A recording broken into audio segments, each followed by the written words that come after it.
So Crystal, getting back to playing, Fatima, people pronounce that name different That's ways. Danny called me Fatima last week on the show. It was funny. Everybody was like, Yeah, I have "Fatima." two girlfriends named, spelled the same way. One pronounces it Fatima, and then the Yeah. other one pronounces it Fatima.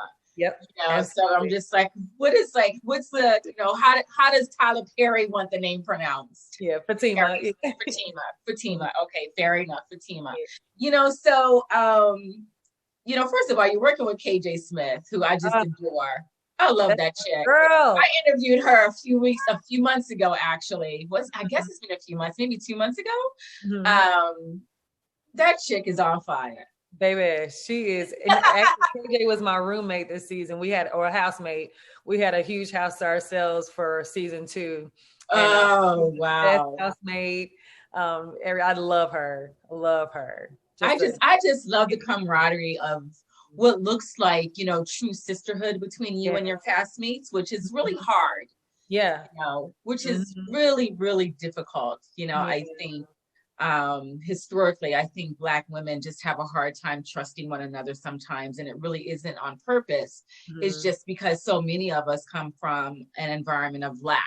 yeah, And I mean, and it doesn't mean that, oh, we came up in a poor neighborhood, but it's just that Black women are taught that mhm, there's just a lack of opportunities. And if you yeah, believe that there's a lack of opportunities, then you become closed hand and tight mhm, fist, yeah. and you No, don't for want to sure. share.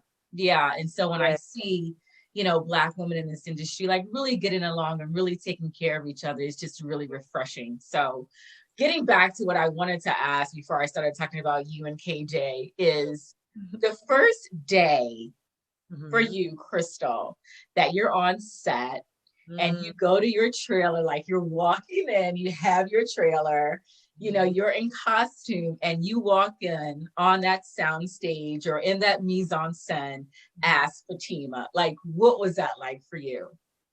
Oh my goodness. It was a dream because I had everyone that I had worked with in the costume department that had watched me literally go on my lunch break to audition for shows, come back, put my clothes back on, and get back to work.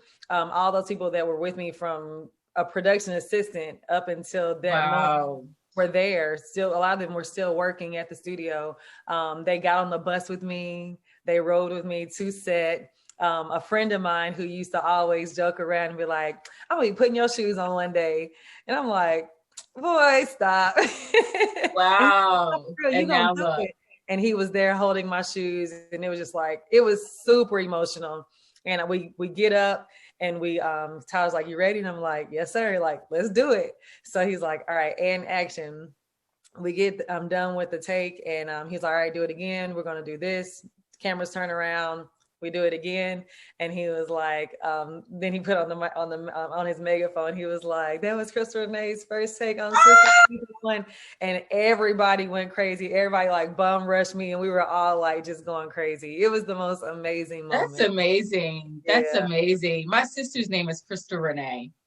Oh wow. Yeah. Love Yeah. it. Yeah. And it's so crazy because of one of my besties. Her name is also Crystal. Oh, Yeah, it's such a beautiful name. It's such a thank beautiful you. name. I actually named my sister when she was being born because Frosty the Snowman's sidekick was named Crystal. Yes. I love that. That's so cute. Y'all don't know a little bit of Christmas trivia. So Frosty the Snowman's sidekick was named Crystal, and that's why my little sister's name is Crystal because she was going to be my sidekick. She was going to be my I love that. roadie. That is truly remarkable. So, Crystal, what do you think are some of the biggest misnomers that young people have, young women particularly, have about being an actress? And what comes along with that? Because every woman, every young girl who is beautiful, even a little bit of cute, thinks she can just jump into the box and become, an actress. And I really don't think a lot of young women are really understanding like what that really takes. Yeah, no, it takes a lot. And you have people that have the classical training. You have people that have just lived life and they use those moments to really excuse me, to really tap into to pull from certain places for characters. And I think a lot of people think it's just glitz and glamour, and you hear that, but it's really not. It's long hours. It's long hours of preparation. It's long hours of shooting time. It's Mm. the preparation to make sure that your body is right and that your mind is right, taking care of yourself, working out, eating properly, taking your vitamins, going to the doctor and making sure that you're getting everything that you need and you're not missing anything so that you can have the stamina to withhold those long hours. And Ooh. it's a lot. And then you have being in the public eye that comes along with it. People think, oh, I want to be famous and I want to do this, but they don't understand that the pressures and the way you got to walk different and watch what you say. It's a Mm-hmm. lot. You lose a lot of your freedom in that. And you have to really be careful with making sure that you don't lose yourself, and it's an art, and you have to Yeah. have some sense of, you have to be grounded, Yeah. to be able to really tap into different characters. So I think those Yeah. would be some of the misconceptions. That is definitely well said, and the audience definitely needs to hear it. I know, for myself, working as a journalist, I pursued acting. I'm very much still an actress, but I eat a little bit better as a journalist. Right. I eat a little bit better as a journalist. Yeah. And even being a journalist in the entertainment space, there's this line that you walk, Yeah. between celebrity and trying to be a journalist too. There are these expectations, especially in the space that I work in, because I cover red carpets. That is how my career really really took shape, as being a red carpet correspondent. And so when you're out there interviewing celebrities, then the public treats you like you're a celebrity too. Mhm. But I'm just like, it's just a different area, just like being a Yeah. medical reporter, or Mhm. being a war correspondent. Instead Yeah. of me reporting from the Right. Gaza, I'm reporting from a red carpet, which sometimes can be like the damn Gaza Strip. Right. Yes. It could be like the Gaza Strip. And so I totally Yeah. understand it. When you think about Crystal moving forward as an actress, it's like, what is your role of a lifetime, Crystal? My role of a lifetime. Ooh. Yeah. It's funny. I don't know why I have this obsession with Law and Order. Oh wow. Oh, It's hard not yeah. to. It's been on 20 Right. something. How many years? Yeah. A long time. It's funny, when I was a kid, that doom doom, that noise in Yep. the beginning used to scare me. Oh And wow. as I got older, I think it was actually when I started working on Capitol Hill that I got addicted to that show. And Wow. yeah, and I love Mariska, who plays Detective Olivia Oh Benson. yeah, Like, to Mariska do something Hargitay. like She's that like would be like, Hollywood royalty. listen, and she's like, it's like the job, like the golden job. So I would love to do something like, I don't know why I love the detective work or some type of show like that. But yeah. Oh wow. So, Tyler Perry has this reputation in the space of pretty much doing everything on his own. You read these stories of, he doesn't give his actors, a lot of takes, to do a particular scene. What do you think people misunderstand most about Tyler Perry and his genius and what he has contributed to the culture? I think people don't see through his eyes, and it took me not a long time. I had to catch on really quick, even as costume designing, to like see how he sees things and to also see how his mind processes things. And Mm. yeah, once you figure that out, you see he's actually brilliant. And you're like, wow, like this man is really smart. And when I work on things myself creatively, I use that mindset and I'm like, okay, I can do this. I can catch it this way.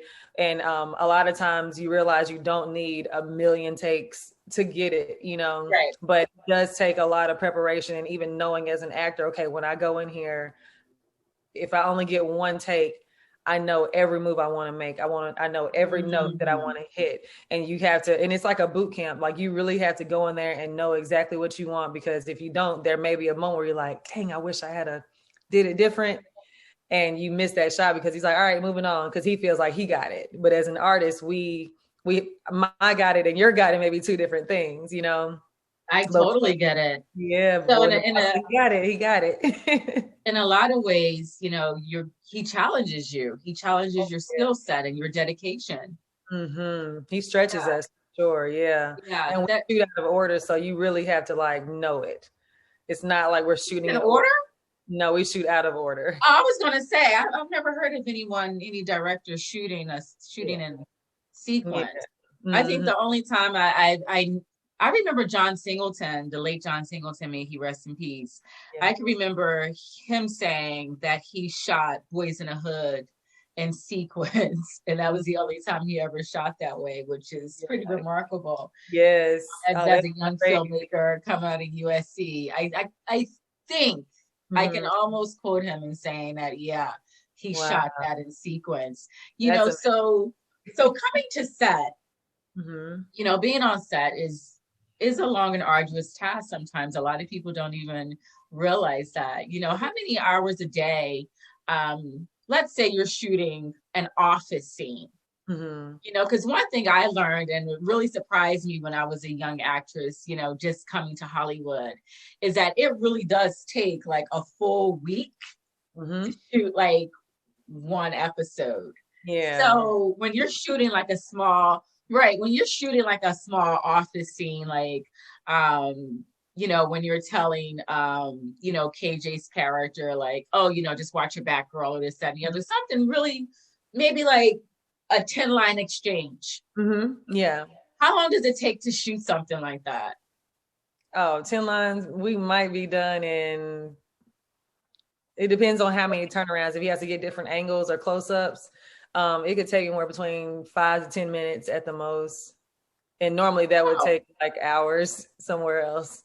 yeah, I'm shocked. Yeah. This is why I could not wait to talk to you. I love speaking with Tyler Perry actresses and actors because you guys just have it's a different way over there. It's a different camp. It's a whole new Yeah. different workshop than what the rest of the industry is doing. Yeah. Because like I said, when I was pursuing acting and just starting out, being on those sets, it was an eternity to shoot some of those scenes. Oh, absolutely. Yeah. It's It was crazy.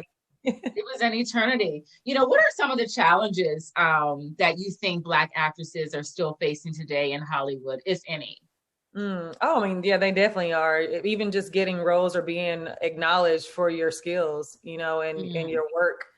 I think I've watched a lot of amazing bodies of work and wonder like, why didn't these people get noticed? mm, There's even like actors that I'm like, oh my gosh, they are so good, you yeah. know.